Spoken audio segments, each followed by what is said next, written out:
శ్రీ మహావిష్ణువు పాదపద్మాలకు అత్యంత భక్తి శ్రద్ధలతో నమస్కరిస్తూ వేదవ్యాస భగవానుని అపారమైన దయతో మనకందిన పరమ పవిత్రమైన శ్రీ గరుడ మహాపురాణంలో 2వ భాగాన్ని మనం ఇప్పుడు భక్తితో ప్రారంభిద్దాం. మునులందరూ ఎంతో శ్రద్ధగా వింటుండగా నైమిషారణ్యంలో సూతమహర్షి సృష్టి రహస్యాలను గురించి ఇలా చెప్పడం కొనసాగించాడు. ఓ మునులారా, శ్రీ మహావిష్ణువు నాభికమలం నుండి పుట్టిన ఆ బ్రహ్మదేవుడు దేవతల సృష్టి జరిగిన తరువాత ఈ నరలోక సృష్టిని మరింత విస్తరించాలి అని ఆలోచించాడు. అందుకోసం తన మనస్సు ద్వారా ఎంతో మంది తేజోవంతులైన మానసపుత్రులను సృష్టించాడు. ఆ బ్రహ్మదేవుని సంకల్పం నుండి యములు, రుద్రులు, మనువులు, సనకుడు, సనాతనుడు, భృగువు, సనత్కుమారుడు, రుచి, శ్రద్ధ, మరీచి, అత్రి, అంగిరుడు, పులస్త్యుడు, పులహుడు, క్రతువు, వశిష్ఠుడు, నారదులాంటి ఎంతోమంది గొప్ప మహర్షులు జన్మించారు. అలాగే బర్హిషద, అగ్నిశ్వాత్త, క్రవ్యాద, ఆజ్యప, సుకాలిన, ఉపహూత, దీప్య అనే 7 పితృదేవతలు కూడా ఉద్భవించారు. వీరిలో మొదటి 3 ఎలాంటి రూపం లేనివారు కాగా మిగిలిన 4 కళ్లకు కనిపించే అద్భుతమైన మూర్తరూపులు. ఆ తర్వాత కమలగర్భుడైన ఆ బ్రహ్మదేవుని కుడిచేతి బొటనవ్రేలు నుండి ఎనలేని ఐశ్వర్య సంపన్నుడైన దక్ష ప్రజాపతి పుట్టాడు. అలాగే బ్రహ్మ ఎడమచేతి బొటనవ్రేలి నుండి ఆ దక్షుని భార్య పుట్టింది. ఆ దక్ష ప్రజాపతి దంపతులకు ఎంతో మంది శుభలక్షణాలు కలిగిన అందమైన కన్యలు పుట్టగా వారిని బ్రహ్మ మానసపుత్రులకిచ్చి ఆ దక్ష ప్రజాపతి ఎంతో ఘనంగా వివాహాలు జరిపించాడు. వారిలో అత్యంత పవిత్రమైన సతీదేవి అనే కూతురిని ఆ పరమశివునికిచ్చి పెళ్లి చేయగా దక్షుడు ఒక అసాధారణమైన రూపవతి మరియు సుందరమైన సులక్షణాలు కలిగిన ఖ్యాతి అనే తన కూతురిని భృగు మహర్షికిచ్చి పెళ్లి చేశాడు. ఆ పుణ్యదంపతులకు ధాత మరియు విధాత అనే 2 కొడుకులు మరియు శ్రీ అనే ఒక అద్భుతమైన కూతురు జన్మించారు. ఆ శ్రీదేవిని సాక్షాత్తు ఆ శ్రీ మహావిష్ణువు వివాహం చేసుకుని శ్రీహరిగా మారాడు. ఆ తర్వాత మహాత్ముడైన మనువుకు ఆయతి మరియు నియతి అనే 2 అందమైన కన్యలు పుట్టగా వారిని భృగు మహర్షి పుత్రులైన ఆ ధాత మరియు విధాతలకిచ్చి వైభవంగా పెళ్లి చేశాడు. వారికి ప్రాణుడు మరియు మృకండు పుట్టారు. ఆ నియతి పుత్రుడైన మృకండుని కొడుకే ప్రాణాపాయాన్ని జయించిన మహానుభావుడు మరియు గొప్ప తపస్వి అయిన మార్కండేయ మహర్షి. ఆ తర్వాత మరీచి మరియు సంభూతి దంపతులకు పౌర్ణమాసుడు అనే పుత్రుడు జన్మించాడు. ఆ మహాత్మునికి విరజుడు మరియు సర్వగుడు అనే పుత్రులు పుట్టారు. అంగిరా మహర్షికి దక్షుని కూతురైన స్మృతి ద్వారా ఎంతోమంది పుత్రులు మరియు సినివాలి, కుహు, రాక, అనుమతి అనే కన్యలు కలిగారు. పతివ్రతా శిలోమణి అయిన అనసూయకు అత్రి మహర్షి ద్వారా చంద్రుడు, దుర్వాసుడు మరియు సాక్షాత్తు ఆ దత్తాత్రేయుడు జన్మించారు. పులస్త్యునికి ప్రీతి ద్వారా దత్తోలుడు అనే పుత్రుడు పుట్టాడు. పులహ ప్రజాపతికి క్షమ అనే పత్ని ద్వారా కర్మసుడు, అర్ధవీరుడు మరియు సహిష్ణువు అనే పుత్రులు ఉద్భవించారు. క్రతువు అనే మహర్షికి సుమతి అనే భార్య ద్వారా ఏకంగా 6000 మంది వాలఖిల్య ఋషులు జన్మించారు. వీరంతా కూడా బొటనవ్రేలి అంత చిన్న పరిమాణంలో ఉంటారు, కాని సూర్యునితో సమానమైన తేజస్సును కలిగి ఎప్పుడూ కఠినమైన తపస్సులో ఉంటారు. ఆ తరువాత వశిష్ఠునికి ఊర్జ అనే భార్య ద్వారా రజుడు, గాత్రుడు, ఊర్ధ్వబాహుడు, శరణుడు, అనఘుడు, సుతపుడు మరియు శుక్రుడు అనే గొప్ప మహర్షులు ఉదయించారు. వీరినే ఈ లోకంలో సప్తమహర్షులు అని భక్తితో పిలుచుకుంటారు. ఓ మునులారా, ఆ తరువాత దక్ష ప్రజాపతి తన కూతురైన స్వాహాదేవిని అగ్నిదేవునికిచ్చి వివాహం చేయగా వారికి పావక, పవమాన మరియు శుచు అను 3 పరమతేజస్వులైన పుత్రులు పుట్టారు. వీరే యజ్ఞాలలో ఉపయోగపడే త్రేతాగ్నులుగా ప్రసిద్ధి చెందారు. ఆ దక్షుని కూతురైన స్వధకు మేనా మరియు వైతరిణి అనే 2 కూతుళ్లు పుట్టారు. వారు బ్రహ్మజ్ఞానాన్ని తెలిసిన గొప్ప బ్రహ్మవాదినులయ్యారు. ఆ మేనాదేవికి హిమవంతుని ద్వారా మైనాకుడు అనే పుత్రుడు మరియు గౌరీనామంతో ప్రసిద్ధి చెందిన పార్వతీదేవి అనే కన్య జన్మించింది. ఈమె పూర్వజన్మలో ఆ పరమశివుని పత్ని అయిన సతీదేవి. అప్పుడు బ్రహ్మదేవుడు స్వయంగా తనంతటి వాడైన స్వయంభూవ మనువుకు జన్మనిచ్చి అతనిని ఈ భూమి మీద ప్రజలను పాలించే గొప్ప కార్యంలో నియోగించాడు. సర్వ వైభవ సంపన్నుడైన ఆ స్వయంభూవ మనుమహారాజు తన అఖండమైన తపస్సు ఫలంగా పరమశుద్ధ తేజస్విని మరియు తపస్విని అయిన శతరూపాదేవిని తన భార్యగా పొందాడు. ఆ పుణ్య దంపతులకు ప్రియవ్రతుడు మరియు ఉత్తానపాదుడు అనే 2 కొడుకులు మరియు ప్రసూతి, ఆకూతి, దేవహూతి అనే 3 కూతుళ్లు కలిగారు. ఆ ఆడపిల్లలు 3 క్రమంగా రుచి ప్రజాపతికి, దక్ష ప్రజాపతికి మరియు కర్దమమునికి ఇచ్చి వివాహం జరిపించారు. రుచి ప్రజాపతికి యజ్ఞుడు అనే కొడుకు మరియు దక్షిణ అనే కూతురు జన్మించారు. ఆ యజ్ఞునికి 12 మంది మహాబలశాలురైన పుత్రులు పుట్టారు. వారే యామ అనే దేవగణానికి మూలపురుషులుగా ప్రఖ్యాతినందారు. ఇక ఆ దక్ష ప్రజాపతికి ప్రసూతి ద్వారా 24 మంది అందమైన కన్యలు పుట్టారు. వారిలో శ్రద్ధ, లక్ష్మి, ధృతి, తుష్టి, పుష్టి, మేధ, క్రియ, దండ మరియు వినయులు, బుద్ధి, బోధుడు, లజ్జ, వినయుడు, వపు, వ్యవసాయ, శాంతి, క్షేమ, సిద్ధి, సుఖ, కీర్తి అనువారు పుట్టారు. ఆ కామదేవునికి రతిదేవి పత్ని కాగా వారికి హర్షుడు జన్మించాడు. ఆ తరువాత కొంతకాలానికి గర్వంతో నిండిన ఆ దక్ష ప్రజాపతి ఒక గొప్ప అశ్వమేధ యాగాన్ని తలపెట్టి ఆ శివుణ్ణి మరియు తన కూతురైన సతీని తప్ప మిగిలిన ఇతర బంధువులందరినీ ఆ యజ్ఞానికి ఎంతో వైభవంగా ఆహ్వానించాడు. తన తండ్రి తనను పిలవకపోయినా సరే ఎంతో ప్రేమతో ఆ యజ్ఞానికి వచ్చిన సతీదేవికి అక్కడ తీవ్రమైన అవమానం ఎదురైంది. తన తండ్రి తన పట్ల చూపించిన తిరస్కారాన్ని మరియు తన పతి అయిన ఆ పరమశివునికి జరిగిన అవమానాన్ని ఏమాత్రం తట్టుకోలేక ఆ పతివ్రత అయిన సతీదేవి ఆ దక్ష యజ్ఞవాటికలోనే యోగాగ్నిని సృష్టించుకుని తన ప్రాణాలను త్యాగం చేసింది. ఆ సతీదేవే మరుసటి జన్మలో హిమవంతుని పుత్రికగా పుట్టి ఎంతో కఠోరమైన తపస్సు చేసి ఆ పరమశివుణ్ణి చేపట్టి జగజ్జననిగా మారి విఘ్నేశ్వరునికి మరియు కుమారస్వామికి తల్లి అయి ఈ లోకానికి ఆరాధ్య దైవమైంది. కాని ఆనాడు అక్కడ దక్షయజ్ఞంలో ప్రాణ సమానమైన తన సతీదేవి బలి అయిపోయినందుకు తట్టుకోలేని విపరీతమైన కోపంతో ఉగ్రరూపుడైన ఆ శంకర భగవానుడు కిందకు దిగివచ్చి ప్రళయకాల రుద్రునిలాగా మారిపోయాడు. ఆ కోపంలో ఆ శివుడు ఆ దక్ష యజ్ఞాన్ని పూర్తిగా నాశనం చేసి ఆ దక్షుని తల నరికి అతనిని ఒక సామాన్యమైన మానవునిగా ధ్రువవంశంలో పుట్టుమని భయంకరమైన శాపమిచ్చాడు. ఆ తరువాత ధ్రువవంశం గురించి చెబుతాను వినండి అని సూతమహర్షి ఇలా అన్నాడు. ఉత్తానపాదునికి సురుచి మరియు సునీతి అని 2 భార్యలున్నారు. వారిలో సురుచికి ఉత్తముడు మరియు సునీతికి ధ్రువుడు పుట్టారు. ఆ ధ్రువుడు చిన్నతనంలోనే పినతల్లి చేతిలో అవమానం పడి అడవులకు వెళ్లి నారద మహర్షి దయవల్ల ప్రాప్తించిన ఉపదేశానుసారం ఆ దేవాదిదేవుడైన జనార్దనుణ్ణి అకుంఠిత దీక్షతో ఆరాధించి స్వయంగా ఆ శ్రీహరి దర్శన భాగ్యాన్ని పొందాడు. ఆ భగవంతుని దయవల్ల ఆ ధ్రువుడు ఎంతో కాలం పాటు మహారాజుగా తన బాధ్యతలను ధర్మబద్ధంగా నిర్వర్తించి దేహం విడిచిన తర్వాత ఈ విశ్వంలోనే అత్యంత కాంతివంతమైన ధ్రువ నక్షత్రంగా ఉత్తమ స్థానంలో నిలిచిపోయాడు. ఆ ధ్రువుని కొడుకు పేరు క్లిష్టుడు. ఆ తర్వాత ఆ వంశంలో పరంపరగా ప్రాచీనబర్హి, ఉదారధి, దివంజయుడు, రిపుడు, చాక్షుషుడు, రూరు, అంగుడు మరియు వేణుడు రాజ్యం చేశారు. ఈ వేణుడు చాలా మహాక్రూరుడు మరియు నాస్తికుడు. తన గర్వంతో ధర్మాన్ని పూర్తిగా నాశనం చేసి ధర్మభ్రష్టుడయ్యాడు. గొప్ప మహర్షులను మరియు పూజింపదగిన వారిని దారుణంగా అవమానిస్తూ ప్రజలను హింసించేవాడు. వాని పాలనలో దేశమంతా నాశనమైపోతూ ఉండటంతో ఇక వేరే దారి లేక కోపంతో రగిలిపోయిన మహర్షులంతా కలిసి మంత్రించిన కుశగడ్డితో ఆ వేణుణ్ణి కొట్టి దారుణంగా చంపివేశారు. రాజు లేకపోవడం వల్ల రాజ్యం అరాచకం కాకుండా ఉండటం కోసము మరియు లోకాన్ని కాపాడే విష్ణు భగవానుని రాక కోసము వారు ఎన్నో ప్రయత్నాలు చేయసాగారు. ముందుగా ఆ వేణుని శరీరం కాస్త వెచ్చగా ఉండగానే అతని తొడభాగాన్ని మంత్రసహితంగా మంథనం చేయగా ఒక వింతైన పుత్రుడు ఉదయించాడు. అతడు చూడటానికి నల్లగా మరియు అతి చిన్న పరిమాణంలో భయంకరంగా ఉండటంతో మహర్షులు అతనిని ఇక్కడే ఉండు అనే భావంతో నిషీద అని అన్నారు. ఆ శబ్దం వల్ల అతని పేరు నిషాదుడుగా స్థిరపడిపోయింది. అనంతర కాలంలో అతడు కొండల మీదికి వెళ్లిపోయి నిషాద వంశానికి మూలపురుషుడయ్యాడు. ఆ తర్వాత మునులంతా కలిసి తమ తపశ్శక్తినంతా వినియోగించి శ్రీహరిని భక్తితో జపిస్తూ ఆ వేణుని కుడిచేతిని మధించగా అందులో నుండి అద్భుతమైన తేజస్సుతో సాక్షాత్తు ఆ శ్రీ మహావిష్ణువే పృథుమహారాజుగా అవతరించాడు. ఆయన ధర్మబద్ధమైన మరియు ప్రజానురంజకమైన పరిపాలనను చేయడమే కాకుండా కరువుతో అల్లాడుతున్న ప్రజల కోసం ఒక ఆవు రూపంలో ఉన్న ఈ పృథ్విని పితికి సమస్తమైన ఔషధ ద్రవ్యాలను మరియు అన్నాన్ని రాబట్టి ఆ ప్రజలను ఐశ్వర్యవంతులను చేసి కాపాడాడు. ఆ పృథువు తర్వాత వంశానుగతంగా అంతర్ధానుడు, హవిర్ధానుడు, ప్రాచీనబర్హి రాజులయ్యారు. ఈ ప్రాచీనబర్హి లవణ సముద్ర పుత్రికైన సాముద్రిని పెండ్లాడి 10 మంది మహాపరాక్రమవంతులైన పుత్రులను కన్నాడు. వారందరూ కూడా ప్రాచేత సనామంతో ప్రసిద్ధులై ధనుర్వేదంలో నిష్ణాతులై లోకంలో ఎంతో మంది ధనుర్ధారులను తయారు చేశారు. వారు ధర్మాచరణతో ఎల్లప్పుడూ ప్రజలను కాపాడారు. ఆ తర్వాత వారు 10,000 సంవత్సరాల పాటు నీటి అడుగున కఠోరమైన తపస్సు చేసి ఆ ఫలంగా ప్రజాపతి పదవిని మరియు వరప్రసాది అయిన మారిషా అను దివ్యమైన స్త్రీని భార్యగా పొందారు. పూర్వం పరమశివుని చేత దారుణంగా శపింపబడిన ఆ దక్ష ప్రజాపతి ఇప్పుడు ఈ మారిషకే మళ్లీ కొడుకుగా పుట్టాడు. ఆ దక్షుడు ఈ జన్మలో ముందుగా 4 రకాల మానసపుత్రులను సృష్టించాడు. కాని ఆ శివుని శాపం వల్ల వారు ఏమాత్రం అభివృద్ధి చెందలేదు. అప్పుడు దక్ష ప్రజాపతి స్త్రీ పురుష సంయోగంపై ఎక్కువగా దృష్టిని పెట్టి సృష్టిని పెంచవలసి వచ్చింది.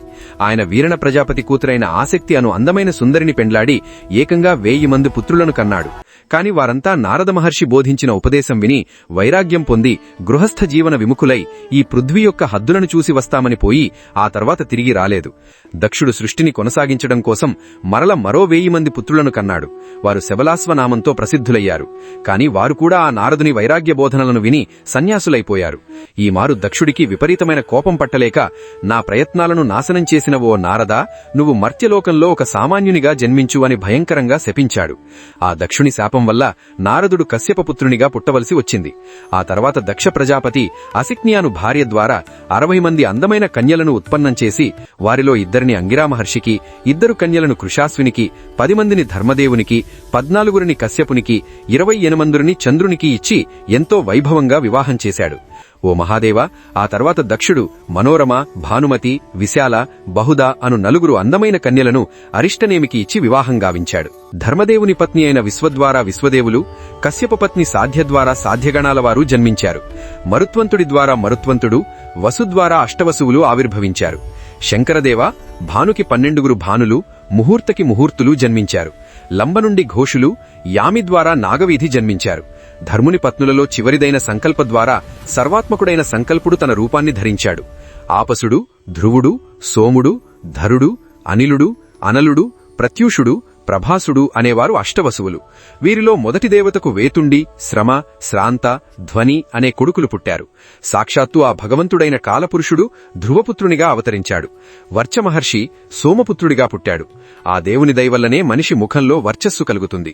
ధరుడు అను వసువుకు మనోహరాను దేవకన్య ద్వారా ద్రుహిణ, హుత, హవ్యవహ, శిశిర, ప్రాణ, రమణ నామకులైన పుత్రులు కలిగారు. అనిలపత్ని పేరు శివ. వారికి పులోమజుడు మరియు అవిజ్ఞాతగతి నామక పుత్రులు జనించారు. అనలుడు అనగా అగ్నిదేవుని పుత్రుని పేరు కుమారుడు. ఇతడే రెల్లువనంలో అవతరించిన ఆ కుమారస్వామి.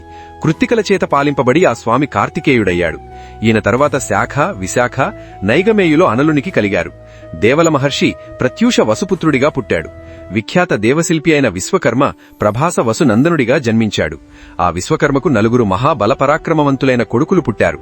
వారే అజేయకపాదుడు, అహిర్ముజ్ఞుడు, త్వష్ట మరియు రుద్రుడు. ఆ త్వష్టపుత్రుడే గొప్ప మహాతపస్వి అయిన విశ్వరూప మహర్షి.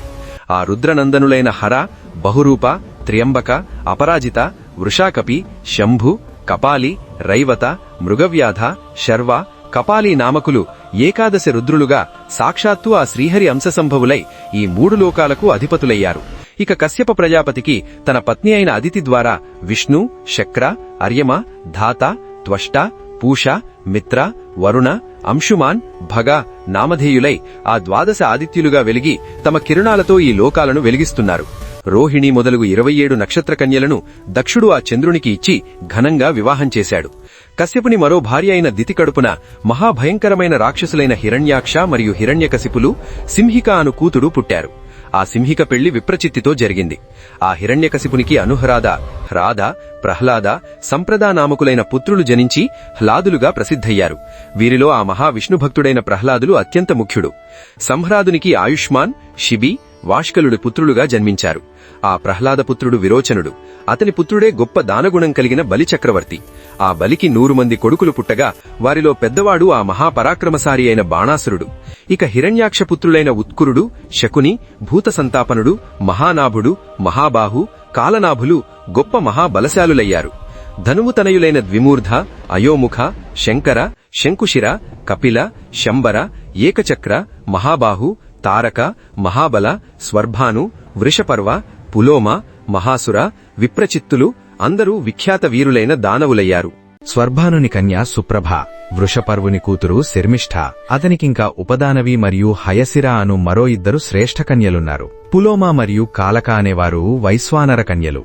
ఈ పరమ సౌభాగ్యశాలినుల వివాహం మరీచిపుత్రుడైన కశ్యపునితో జరిగింది. వారికి ఏకంగా 60,000 మంది శ్రేష్ఠులైన దానవులు పుట్టారు. కశ్యపును వీరిని పౌలుములని మరియు కాలకంజులని వ్యవహరించాడు.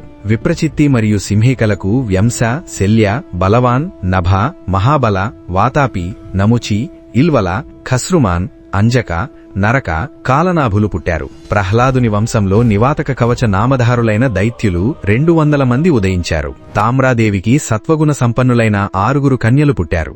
వారి పేర్లు సుఖి, సియేని, భాసి, సుగ్రీవి, శుచి, గృద్రిక. వీరికి క్రమంగా చిలుకలు, గుడ్లగూబలు, కాకాదులు, సేనాలు, భాసాలు, అశ్వాలు, ఒంటెలు, నీటిపక్షులు మరియు గ్రద్దలు పుట్టగా వీటిని తామ్రావంశమన్నారు. ఆ కశ్యప ప్రజాపతి భార్య అయిన వినతాదేవి గర్భాండముల నుండి విశ్వవిఖ్యాతులైన సూర్యరథ సారథి అరుణుడు మరియు విష్ణువాహనమైన ఆ పక్షిరాజైన గరుడు ఉదయించారు. సురస గర్భము నుండి అపరిమిత తేజస్సంపన్నములైన సర్పాలు సహస్ర సంఖ్యలో జనించగా కద్రువకు కూడా ఎంతో భయంకరమైన నాగులే జన్మించాయి. వీరిలో ప్రముఖులు శేషుడు, వాసుకి, తక్షకుడు, శంఖుడు, శ్వేతుడు, మహాపద్ముడు, కంబరుడు, అశ్వతరుడు, ఏలాపత్రుడు, నాగుడు, కర్కోటకుడు, ధనంజయుడు.